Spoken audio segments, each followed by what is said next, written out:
All right, Joe. How you doing? I'm doing well. About you today, Travis? Good. So I'm Travis Potter. This is Joe Lewis, Nitro Joe from Green Lightning. Uh, we met about 6 years ago, 2020. Yeah, a little after the whole COVID-19 thing took place in 2020. That's right. So we met when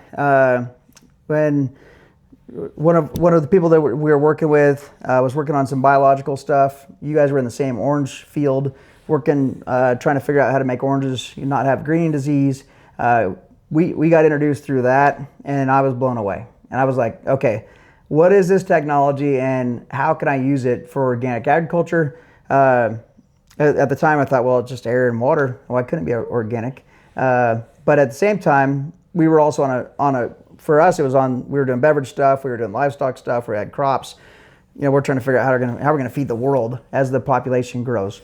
As we went through this process, back and forth, you first sent me some product and some seeds, and I put it on the seeds and they didn't grow. And I called you up and I'm like, you told me to do it. Now I realize why, because it was so strong. Those ones didn't grow, but the next ones I did it right and they grew. Not only did they grow, I had stuff growing in my greenhouses that I could not believe how fast they grew. And you were like, I don't know how it works, just spray it on and see how it works. So we tried it and we did different things. But going back to it, I want to go more origin story today. We've had lots of videos about Green Lightning and what we're doing, but I wanted a little bit more of, who is Nitro Joe? Who's Joe Lewis?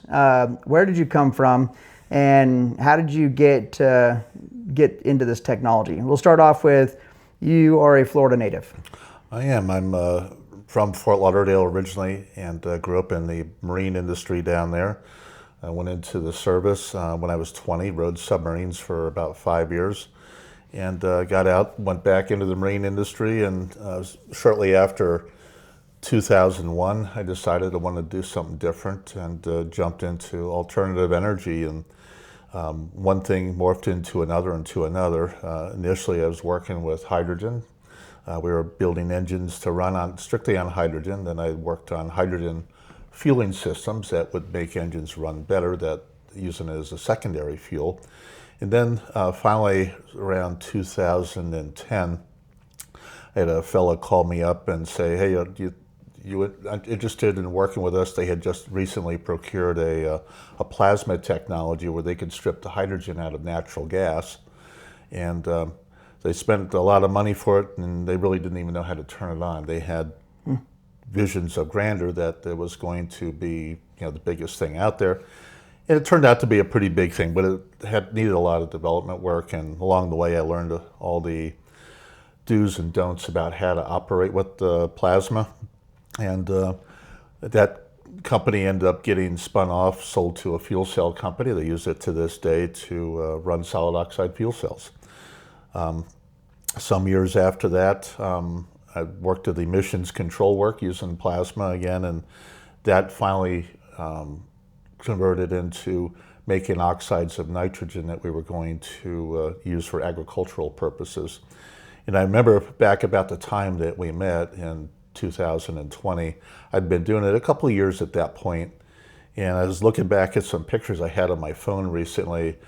We always measure the nitrogen content in the water based on the parts per million. We had these little strips of paper that we would stick in the water, and it would be between white at 0 and kind of a magenta color at 50 parts or 500 parts per million.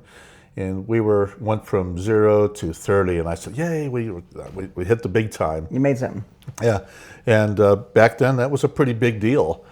Today, obviously, if we made one that was at 30 parts per million, we would say that we're a failure because we've come so far in the improvements of efficiency. And that was done as a collective team work between everybody that's part of Green Lightning, which is the company that we have today. Yeah. All right. So going back to your time in the Navy, where all in the world did you go? I was on a ballistic missile submarine, and we did our patrols out of Holy Loch, Scotland, and primarily in the North Atlantic. We went sometimes north of the Arctic Circle, and sometimes fairly far south, but we never crossed the equator. But it was always in the North Atlantic. Did you ever go fishing? Not on the submarine, no. That would be kind of hard to do, I imagine. Yeah. Yeah. How deep did you ever go?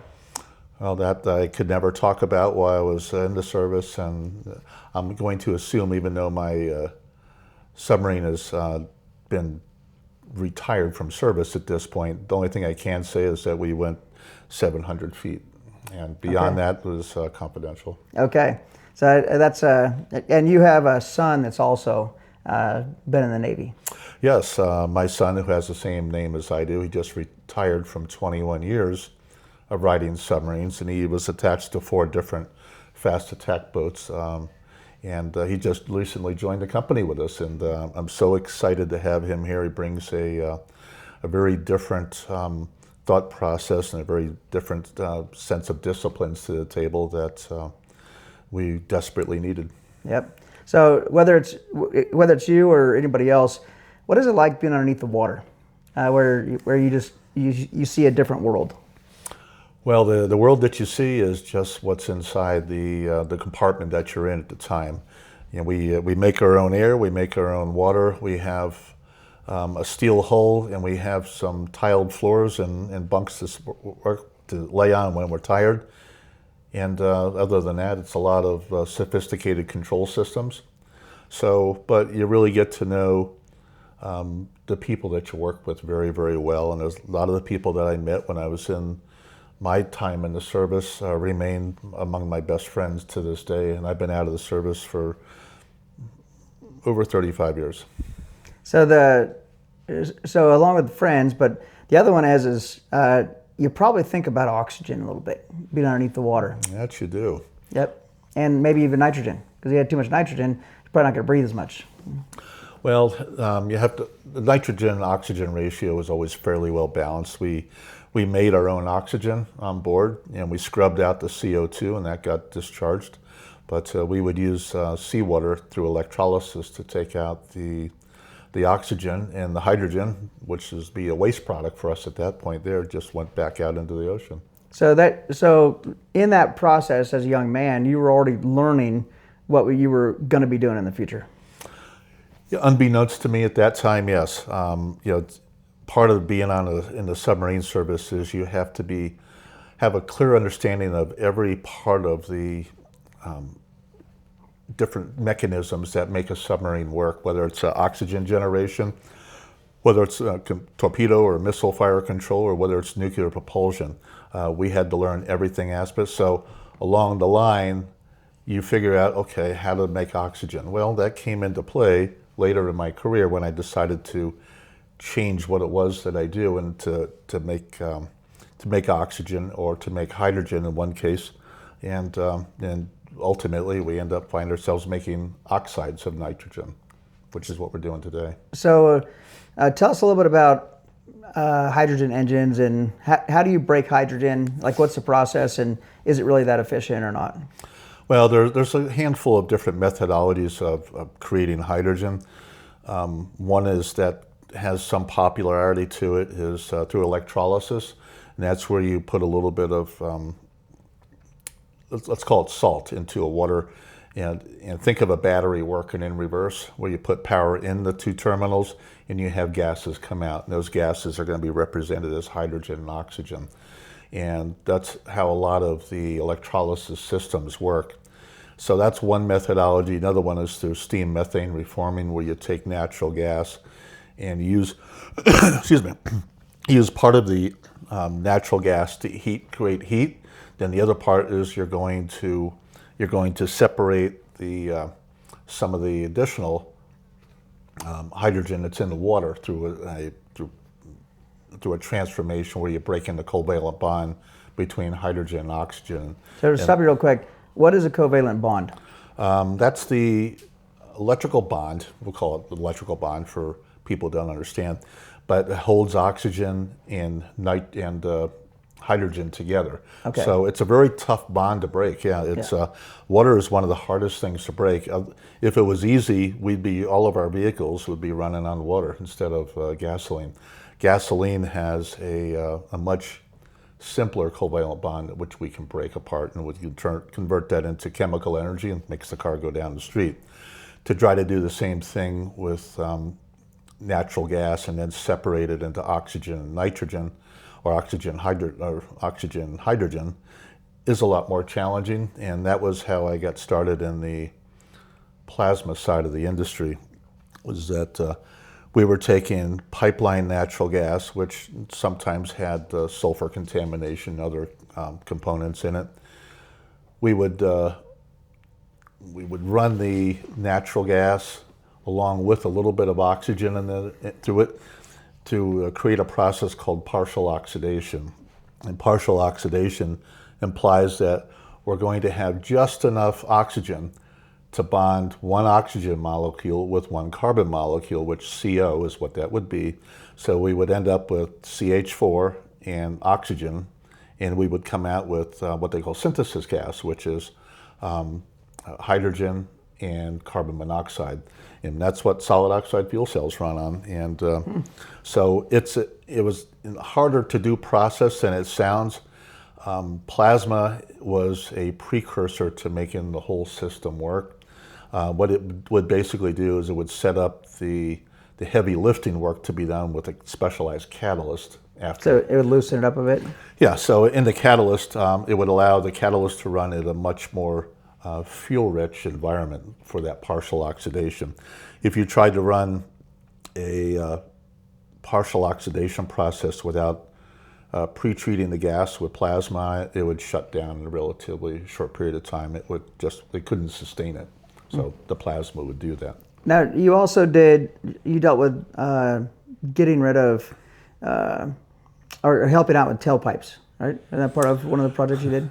Yeah, so after we spun off the technology to make syngas, the focus was on trying to use different types of plasma to clean up tailpipe emissions. And basically what we're looking at is hydrocarbon emissions, which is unburnt fuel. Well, that's pretty easy to resolve in the engine. You can just run a little bit leaner and that gets rid of it. The problem is when you run an engine a little bit leaner, it typically makes higher amounts of NOx emissions. So you're talking about nitrous oxide, not nitric oxide. Yeah, so I was working with some colleagues out in Oregon on that back in, I think it was 17, 18. And we were making halfway decent progress with it, but it was a technology that I didn't see coming to any type of conclusion in the near future. The problem you have with tailpipe emissions, especially on motor vehicles going down the highway, is that you have what they call transient operation. And the transient operation implies that you have constant loading and unloading of the throttle to go up a hill, down a hill, pulling a load, stop-start operation. It's always different. And you're always trying to make on the second changes in the loaded of in what you're trying to do with plasma. And plasma systems are just not ready for that type of emissions control work. So along the line, I was working with a bunch of guys out in, like I said, in Oregon. They were all farmers, and I really knew at that point there that I could make small amounts of nitrogen compounds, which would be nitrite and nitrate primarily. And they said, hey, can we use some of that water on our farm? So I started experimenting with it out there. This might have been around 17 or 18. And they came back with me and stuff works really, really well. So I started putting more and more focus on it. And by the time we met, I had left that company and I was really trying to make a push to get something out there into the forefront of everybody. So after I left the group in Oregon, we had put together some development projects working with the USDA in Fort Pierce, Florida, and right next door to them is a University of Florida facility in one of their ag centers. And we started to make some really good progress in using that water that contained, at that point there, it was relatively low amounts of nitrogen oxides, but we were seeing really good results. And this was all primarily on juvenile citrus trees that were inside of a lab, but they were all severely infected with citrus greening, or HLB, which has a long name, but it's about that long. Yeah. And The idea there was that we didn't think we would ever cure the disease, but we would make it irrelevant. And how we end up doing that was we started to see good progress, and then all of a sudden COVID came along, and everything came to a grinding halt. All of the government entities and universities, they all shut down operation. Yep. So I talked to a guy I was working with at the USDA in Fort Pierce, and I'd met this gal along the way that worked with you, and we talked about doing something. And so I go back to the guy at the USDA. I say, hey, what do you think about applying this foliar instead of putting it into the soil? He goes, I think it's a really good idea. So I went shortly thereafter. We made it out to a 5-acre orange grove in DeLand, Florida. I had a backpack sprayer on, and I had water that was diluted at that point about 4 or 5 to 1. And I'm spraying citrus trees in there. We got pictures of before, we got pictures of after. We have bricks reading, and we have a handful of other matrices that my coworker who was doing this with me took the time to measure. And over a relatively short period of time, you could see a significant difference in leaf coloration and the health and vigor of the trees coming back from, they had been basically pummeled by this disease for some of them 10 years or more. That's horrible, yeah. And the farmer was actually going to mow them over. Well, some of these trees that he was going to mow over, we actually got to produce fruit. And he was absolutely dumbfounded that he thought they were done for. So what we learned there was that by applying the nitrogen water, or plasma activated water, directly to the canopy, that the uptake efficiency far exceeded what we were putting into the ground, because what we were putting in the ground, at least on the citrus trees, was restricted at getting to the canopy because the phloem in the plant, or the arteries of the plant that transfer nutrients from the ground to the canopy, was keeping that from being a reality. So, yep. And along the line, I guess the person I was working with knew you and said, hey, you got to talk to this guy Travis. And here we are, 5 years later, yep. 6 years later. Pretty amazing. So speaking of that, when we first started, you were making about a gallon a day. Yes. And in your backyard with an apparatus you'd spent a lot of time and heart and energy in figuring out. Can you explain to the YouTubers what was that machine? How does it work? It's similar to what we do today, but what was it? How does it work? And how have we evolved? So we'll start off with the first one, the dinosaur. Yeah, there's a couple questions in there. So the device basically uses a gliding arc plasma. And there's several different plasma architectures. Gliding arc happens to be the one that I chose when I started working in the field reforming side. And basically, think of a couple of electrodes that are, maybe 4 inches long. Mm-hmm. And you have one of them's hooked up to ground and the other one's hooked up to a high voltage source. And on one end of the electrodes, they're really close together, and on the other end, they're a little bit apart.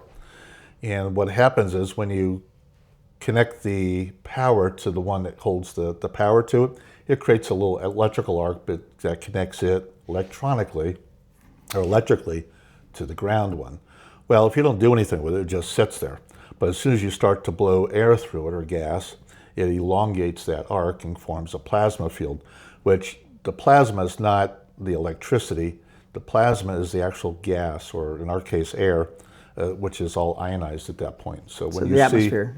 So when you see it, it's hard to see in the daylight, but if you were to have it on your desktop here, and we turn the lights off at night, it would look like a kind of a cobalt blue almost. Mm-hmm. It's pretty cool to look at. Yeah. So the initial ones that we made, I was led to believe that we could take that gas and we could bubble it into a tank of water, and that all those oxides of nitrogen would expand as the bubbles rose to the top, and then we'd have increasing surface area, and we'd have a mass transfer issue where some of that would be absorbed in the water.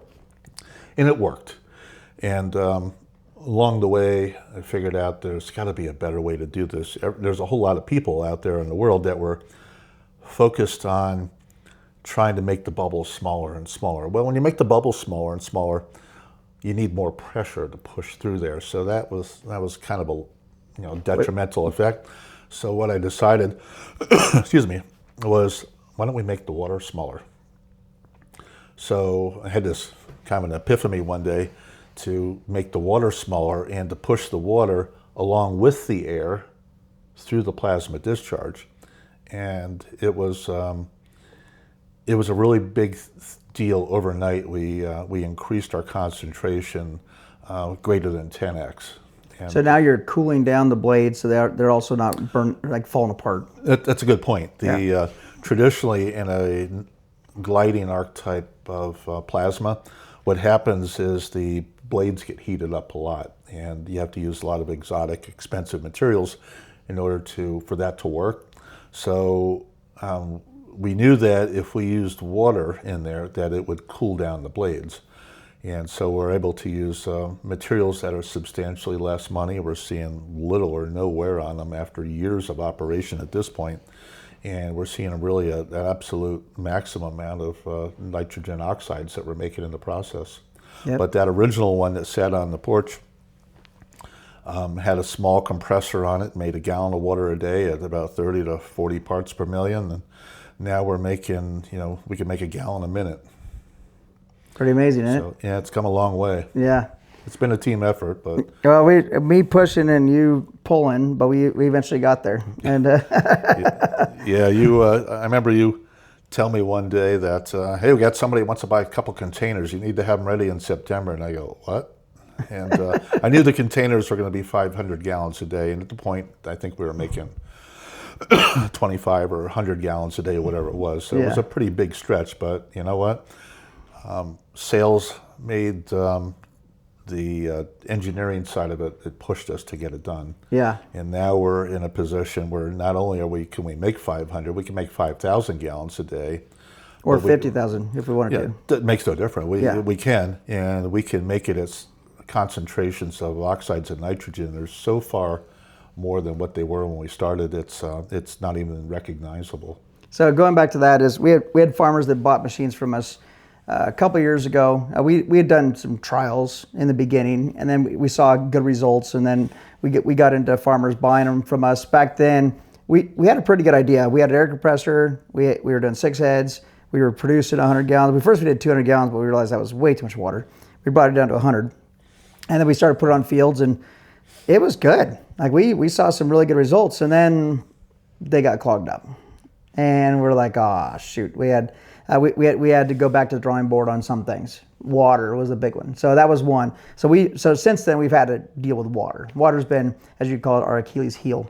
So the same thing that we're making plasma activated water, if we don't get it right. So we started out. Remember when we went and talked to some people, and they're like, hey, if you can get the TDS to 50, you're gonna make way better product. And then we had guys that accidentally made it go down to 0, and they showed us they made a lot better product. We're like, oh. So through this, it's been a learning process. And also on the field, we thought, put on all of it up front. Like that didn't work. And then we went through on the agronomy side. We're like, put a little bit on the seed. And what we did is we had hundreds of farmers that were telling us what worked and what didn't. And it could be the same farmers saying, in this field I did this and it didn't work, but this did, and this one kind of did. And so we've been, managing the agronomy side. But going back to that is, what have we learned in the past year on airflow? Because what's our air compressor running right now? We have several different air compressors that we use, but the pressure that we're using is around 2 bars pressure, so it's not very much. The volume is about 10 liters of air per minute per injector or per Module? reactor. Reactor, yeah. So it's not very much. We don't need very much. We have we custom designed an injector that would accept both air and water. The way the injector is configured is so that we actually shear the water droplets going off into it, so that they're so small that you can't even see them. And that maximizes the surface area of the water droplet as it goes through the plasma with the air. And we have a very high level of mass transfer because of that. So water has been a big pain in the butt. Yeah. I remember the water that when we started it, there was a lot of assumptions that were made on my part. Keep in mind that up until I met you, all of my development work had all been done using municipal water. Yeah. And I'd never, it worked pretty well, but I didn't know what to even look for at that point. And I remember you asking me, well, hey, will this work out on the farm? Probably, I guess. I don't know why it wouldn't. Yeah. Well, now we know why. Yeah, so, and different elevations, and different amounts of minerals in the water really made a huge difference. Yeah, so the minerals in the water. So when you pull water out of a well on some farm in Kansas or Colorado or wherever the heck it is, you have no idea what the total dissolved solid level of it is. And a lot of those total dissolved solids, you think about what happens in your bathroom when you turn on the shower head and you got this white film around it. You have to constantly clean it off. Well, we were seeing the same problem inside the injectors. We were making toothpaste in there. Yeah, Yeah. it was tough trying to overcome that. And I remember we tried a handful of different technologies. We tried some of these under the counter RO units that people have in their home, and that was a disaster. Yeah. And we tried different water softeners. We ended up doing some big commercial systems that we're using right now, and they would actually work pretty well. Along the line, you and I both decided that hey, we really don't want to be in that part of the water business. Yeah.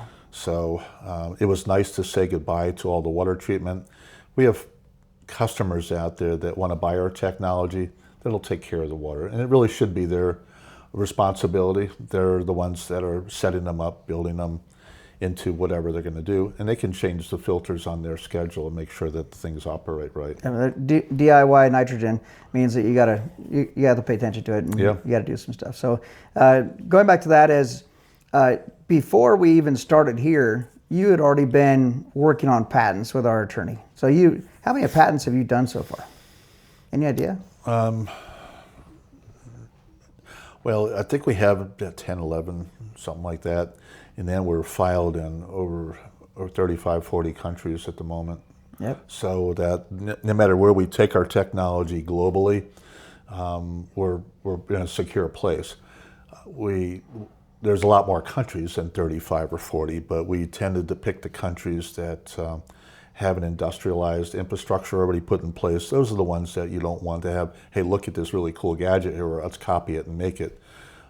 So we patented it there. And there's other places that are emerging third world countries that they just don't have that infrastructure. But usually they're not too far from somebody else that we will be doing business with. So I know we have a bunch more in the hopper, but how long from gate to plate does it take from when the time I'm like, hey, we need this other thing, and you're like, oh, I got to patent that. And then you call our attorney and they start working on that process to the time it actually gets through the end of the process? Well, if it's something that's kind of a breakthrough technology, what we'll do is we'll draw it all out. I'll write together a brief on it, and we can file provisional patent, and that'll get us a holding place. So we filed a provisional patent on June 1st. So after we file that, then we have the clock starts ticking before we have to file an actual application. So that depending on the complexity of the system, it could take 2 to 6 months to write the whole thing. And what I have found over the last couple of years is generally it takes about a year to get it approved. So and how I know just the pain of you going through. I mean, it's every nuance, but you kind of have to speak your own language when you're making patents, and you have to do it under. But in general, when you're ready, when it's from scratch, and you're trying to get it going, is it that 2 to 6 months it takes you just to write it? Yeah, it's a unique industry in that we're at the forefront of it, so we don't have the luxury of being able to look at somebody else's work to kind of, not that I want to plagiarize someone else's work, but a lot of times you can read something that'll give you different ideas on how to write something, and it just doesn't exist. Yeah. And so we do the same thing in the agronomy side. Nobody else has done this, so we're learning as we go. On the patent writing, a lot of it is in the same thing. We're making little nuances and on the change of things, and then we try to incorporate that, and I run it by the patent attorney. But and she'll say sometimes, well, that works and that doesn't work. But I do about 90% of the writing, and then we have the attorneys come in and they'll make it so that it actually reads well, because sometimes my grammar is not up to par. Yeah, I mean, it's amazing. You've done a lot. Now, let's switch gears a little bit. Let's go into sustainability. Obviously, the other industries you were in were sustainability industries, or they seem like they were, but maybe later on they didn't really work to be as sustainable as they could be. What is our carbon footprint difference making it on farm or very close to a farm versus the typical Haber-Bosch system?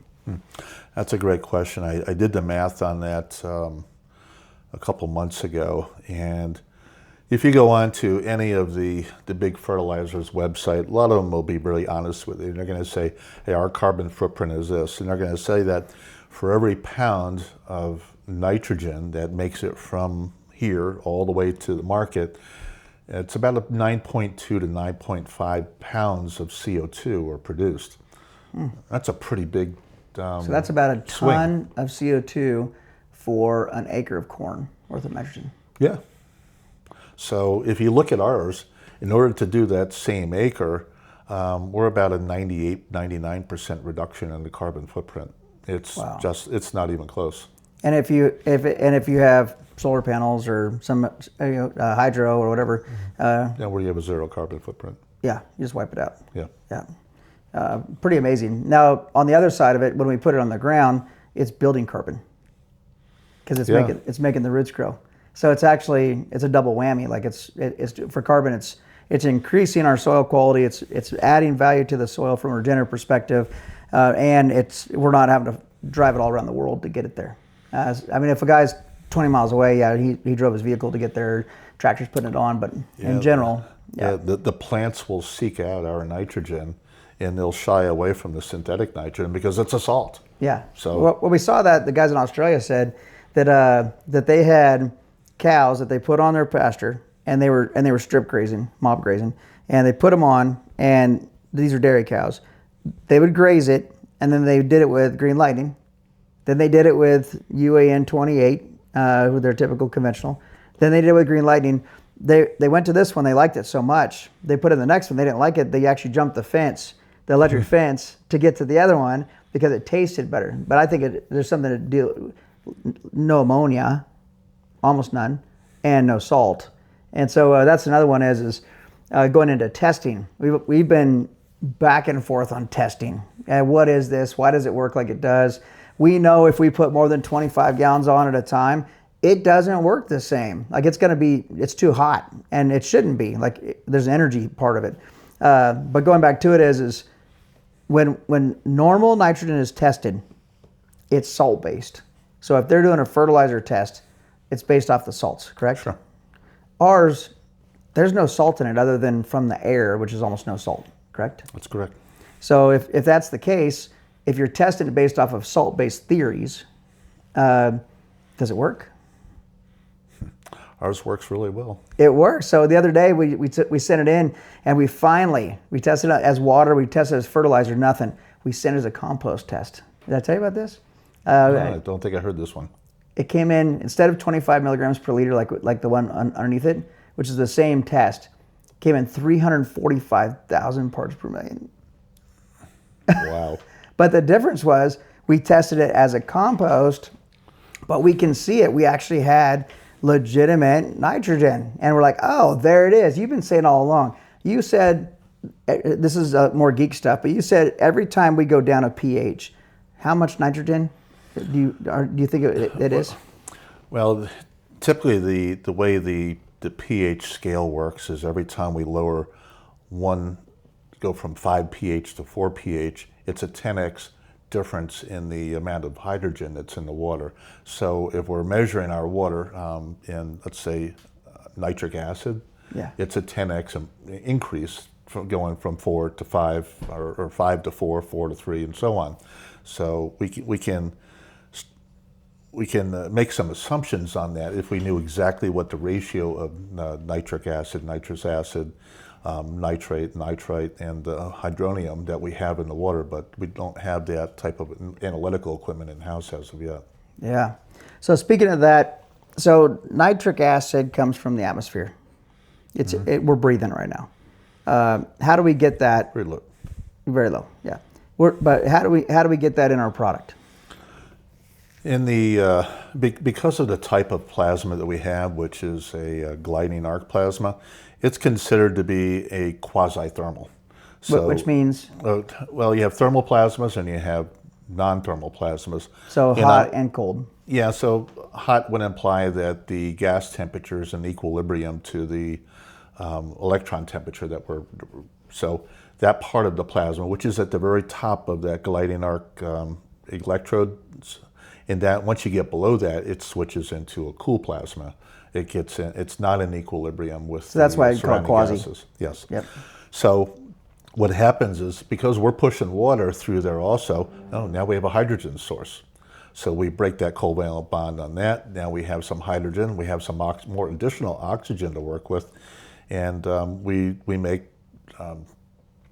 large amounts of nitric acid in the process. That's where that comes from. Okay. And nitric acid is what converts into nitrates as soon as it hits the water.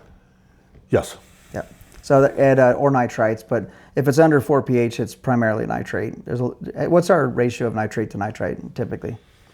It's around 20 to 1. Yeah. And then what in the heck is hydronium? That is that's what you get when you decompose nitric acid, and you're going to end up making. So you were in the ocean. You saw stuff that probably shouldn't be in the ocean as a submarine guy 30, 40 years ago. Then now, obviously, there's a lot of stuff in the ocean. You're a fisherman. You love to go out and fish. Absolutely. Above water. You can't fish from a submarine very easily.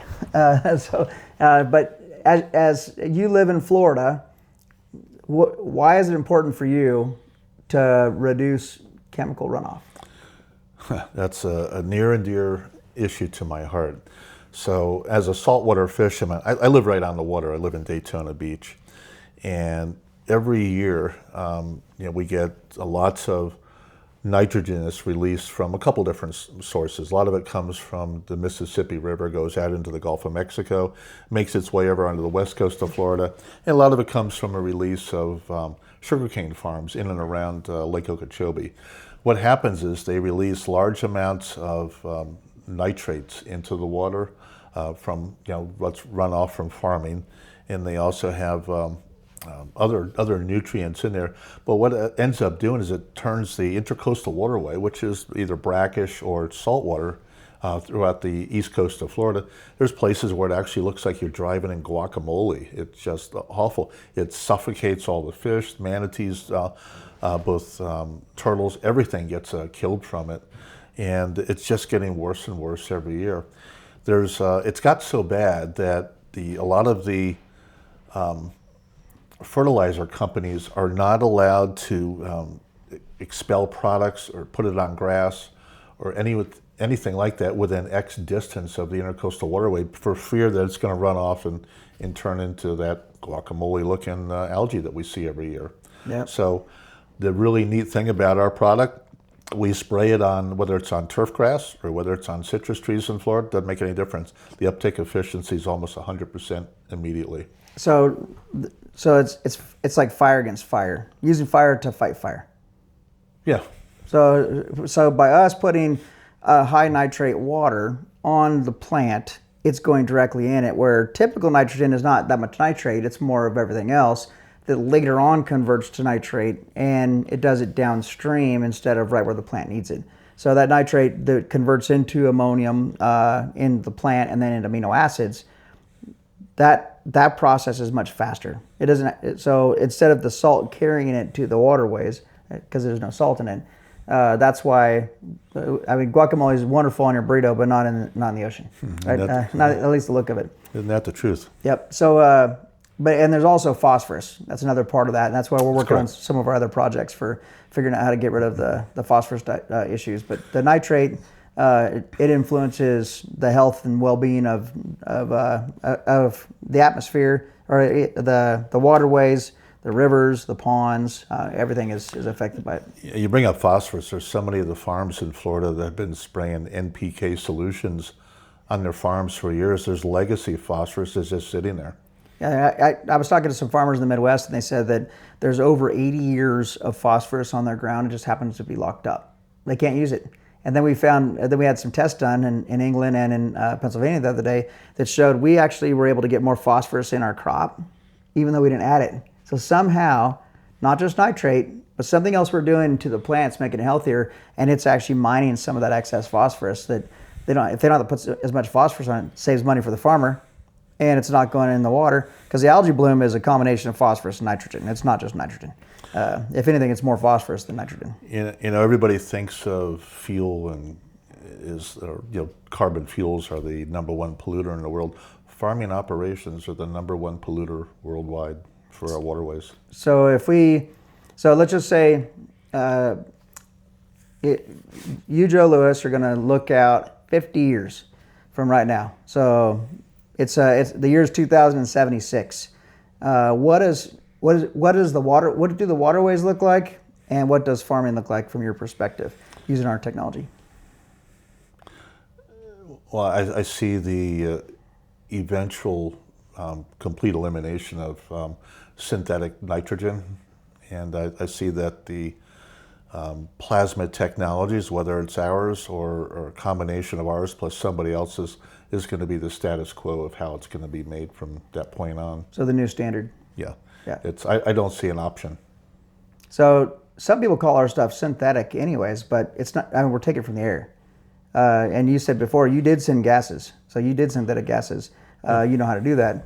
But what you're talking about is separating it from natural gas or fuel and using those byproducts as a synthetic, And why would you want to buy a synthetic nitrogen compound that's made somewhere, whether it's across the country or across the world, when you can make it right down the street or in your own facility?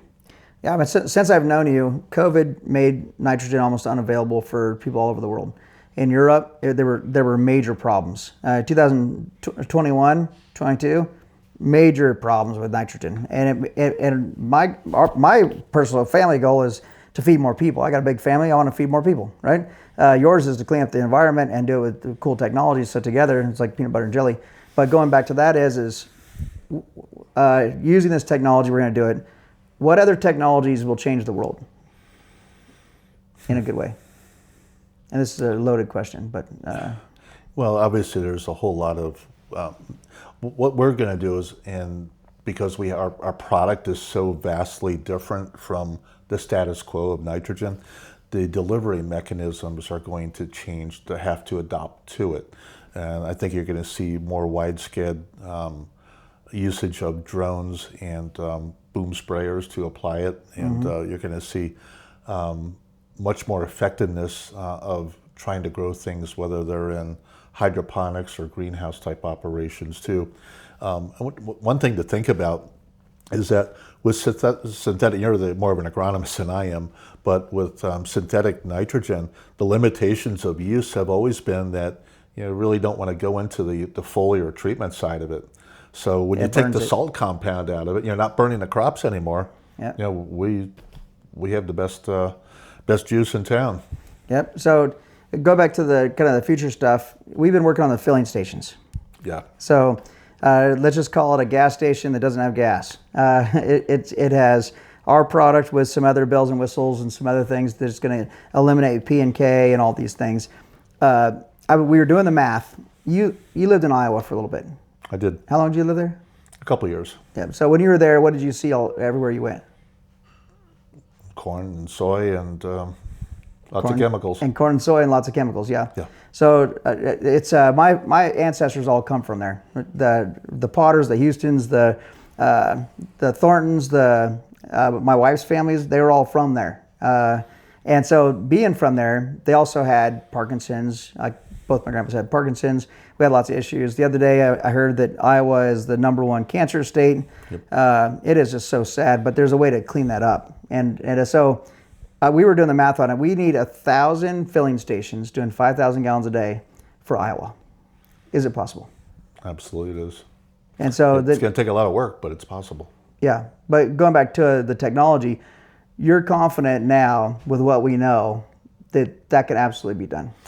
Yeah, you know, and you and I talked earlier today, the concentration of the product we make last week is not as good as what we're making this week, and it's not going to be as good as what we're making next week. So Continual not only innovation. is our technology, it's ready for prime time in the filling station business. You know, but it's only going to get better. One of the things that I really like about the filling station business is it doesn't put the burden on the farmers to go out and buy capital equipment. Yeah. We have a management team that runs a gas station or a filling station. They take care of cleaning up all the water going into it. They take care of all the mixing of our water plus whatever we can add to it. And the farmer pulls up. They either put totes on the back of their vehicle or they fill up a large tank and they go off and they treat their crops. It's a great business model. Yeah, it's good for everybody. Plus, we can make, they can buy the product for significantly cheaper than what they're paying for now, and it's cleaner. And it's against fire. We can get rid of some of those problems that we had in the soil, make people healthier, all that stuff. Two more interesting things I want to go to. One is you had talked about stoichiometry. Yes. What is stoichiometry? How do you say that? Stoichiometry, that would be typically it's used in the industry I come from, which is in the hydrocarbons.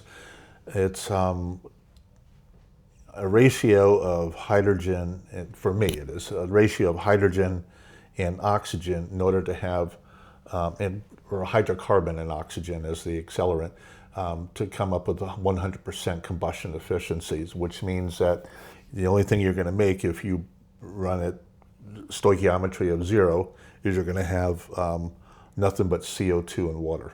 So when we look at our product, we're using air. Stoichiometrically, it's not the ideal ratio of hydrogen and oxygen.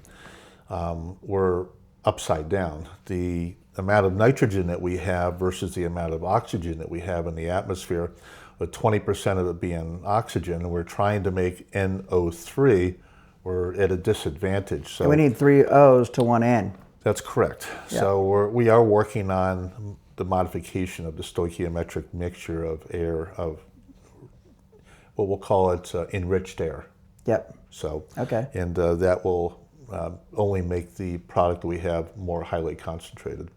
Now, there's points of diminishing return, so when you add too much oxygen to it, and it's like balancing on the head of the pin. But we've seen amazing results from doing it already in house. Okay.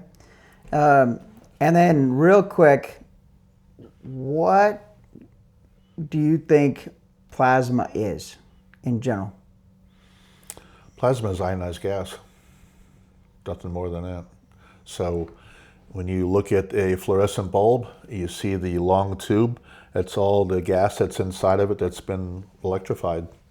When you look at our gliding arc plasma, it's not the electricity, it's the excitation of the gas that's going through it. And that's what's causing it to have that color. So now we're talking about ions. That's correct. Okay, speak ions to me. What is an ion? An ion would be let's say we take an oxygen molecule, let's say we take O2, we break it apart, and we can add or subtract an electron to it, so now it's on balance. That would be an ion. Okay, so there's ions all around us. Well, typically there is, but most of the oxygen is bound in O2 and most of the nitrogen is bound as N2. So it's our intent when we run the oxygen and nitrogen through the plasma is to break that bond by ionizing them, never taking her away or adding an electron to it, so that they go out and they seek something else to partner up with. Ideally, they partner up with oxygen with other oxygens and nitrogen with multiple oxygens.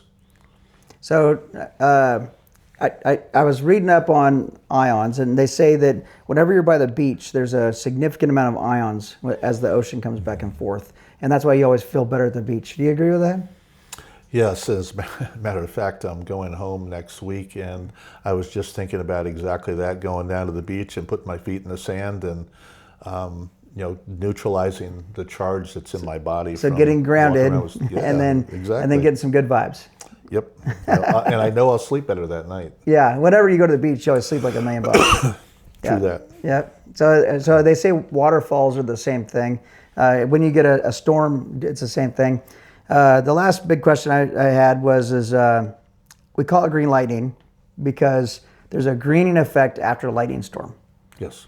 When a storm comes through, the clouds are rumbling, and then the lightning. What is it doing, and why is it producing nitrate in the air right then? Yeah, the lightning's a thermal plasma. It's extremely hot, and so it's ionizing and tearing apart everything it comes in contact with between the cloud and the ground, which is ground. So if it's in the presence of a rainstorm, we're ripping apart all the water molecules. We're ripping apart all of the N2 and the O2, and we're making a lot of nitric acid. Nitrous acid falls to the ground, it decomposes, and it makes nitrate. And that's why we are called green lightning.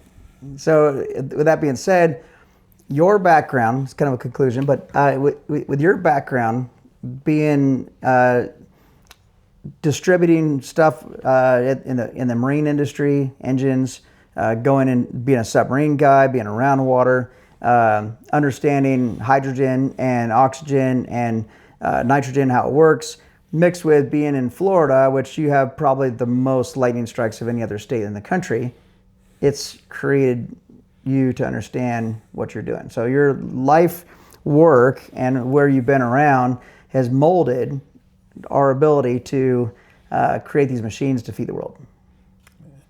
True that. All right. Well, Travis Potter, Green Lightning. Joe Lewis. Joe Lewis, Nitro Joe. Thank you for listening. Looking forward to feeding the world together. Thank you.